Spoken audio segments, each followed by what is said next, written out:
Hello बच्चों, let's see this question. This question says a projectile is projected in the upward direction with making an angle of 45 degree with the horizontal direction with a velocity of 150 meter per second.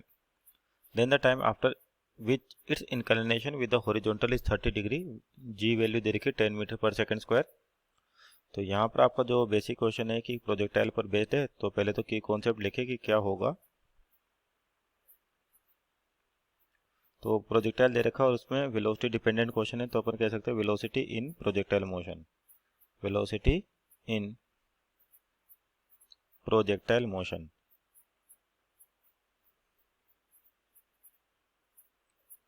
तो यहाँ समझते कि आपके पास क्या है कि जैसे आपको कंडीशन दे रही है उसके अकॉर्डिंग कि आपका एक पार्टिकल है जो कितनी वेलोसिटी से 150 मीटर पर सेकंड से इंसिडेंट किया जाता है. 150 मीटर पर सेकंड कितने डिग्री? 45 डिग्री पर. और आगे क्या करेगा? इस तरह से मोशन लेता हुआ ग्राउंड को हिट करेगा. तो आपसे ये पूछा है कि ये कब आपके पास टाइम बताना कि जब इसका एंगल क्या हो जाए, 30 डिग्री हो जाए. तो किसके साथ? हॉरिजॉन्टल के साथ. तो देखिए यहाँ पर आपके पास इसका एक्स कंपोनेंट भी होगा, वेलोसिटी का वाई कंपोनेंट भी होगा. तो एक्स कंपोनेंट जो हो गया यू एक्स, क्या हो जाएगा? You cos 45. यू का मतलब वेलोसिटी और कोस 45 का तो 1/√2, तो यानी कि 1/50 √2 मीटर पर सेकेंड. उसी तरह से आपका y कंपोनेंट भी आएगा और ये भी कोस साइन 45 आएगा, तो उसकी वैल्यू भी सेम है, यानी कि 150/√2. तो आपके x और y कंपोनेंट वेलोसिटी के इनिशियली ये होंगे. अब आपसे पूछा है कि जब ये एंगल हॉरिजॉन्टल से 30 डिग्री बनाएगा तो टाइम बताइए. सपोज करिए कि मान लिया आपके पास पार्टिकल यहाँ पर है, इस समय इसकी वेलोसिटी ऐसे है, तो ये हॉरिजॉन्टल से मान 30 डिग्री बना रहा है और इसकी वेलोसिटी बोल देते v है. तो यहाँ पर इसका x कंपोनेंट vx और एक कंपोनेंट vy.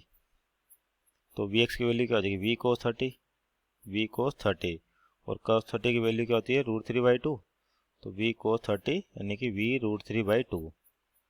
और आपका vy क्या हो जाएगा? जो यहाँ पर vy है और vy की वैल्यू क्या हो जाएगी? v sin 30 और sin 30 कितना? 1/2. तो हो जाएगा v/2.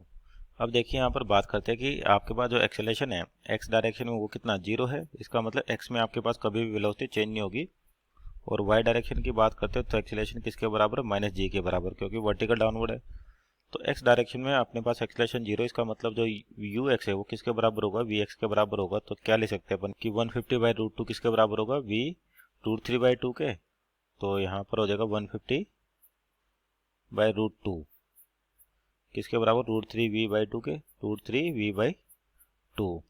तो यहाँ से v की वैल्यू आ जाएगी आपके पास 150 और √2 टाइम्स हो जाएगा, यानी कि √2/3 और √3. तो ये हो गया v. अब y डायरेक्शन में आपके पास क्या एक्सीलरेशन की वैल्यू क्या है? -g के बराबर कांस्टेंट है, तो इक्वेशन ऑफ मोशन यूज कर सकते हैं. तो क्या ले सकते हैं अपन? vy = uy plus ayt.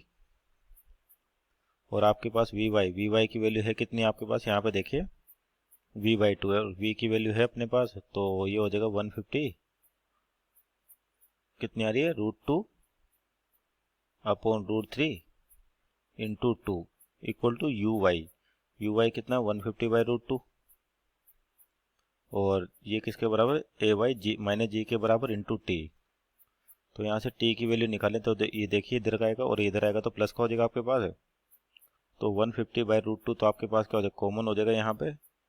और अंदर क्या बचेगा? यहाँ पर ये आपके पास है यहाँ पर 150/√2, ये तो कॉमन आ चुका 1 माइनस, और यहाँ पे भी ये नीचे आएगा तो √2 कटेगा तो बचेगा 1/√3.